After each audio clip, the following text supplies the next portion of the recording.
咁咧我都講下啦。咁其實截至喺上年咧，公私營協作計劃究竟係邊9項嘅計劃咧？同埋呢9項計劃其實係適合邊類型喺公立醫院輪候等緊睇病嘅 patient 咧？咁包括啦，就係長期喺普通科門診度覆診嘅病人啦。咁呢個咧就適合普通科門診公私營嘅協作計劃啦。咁第二啦，就係等緊做白內障手術嘅病人啊，就適合耀眼行動白內障手術計劃。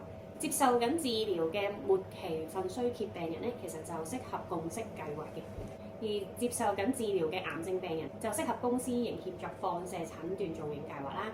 等緊做大腸嘅檢查嘅病人咧，就適合腸道檢查嘅公私營協作計劃。接受治療青光眼病嘅病人咧，就好適合青光眼治療協作計劃。咁喺醫管局轄下指定醫院嘅骨科部門轉介出嚟嘅病人咧，就好適合一個叫做骨折手術嘅協作計劃。而有臨床需要接受乳癌手術嘅公立病人咧，就適合乳癌手術治療嘅協作計劃。咁如果係由公立醫院轄下嘅臨床腫瘤科部門轉介出嚟嘅病人咧，亦都適合放射治療嘅協作計劃嘅。唔同協作計劃咧都有唔同嘅要求嘅喎。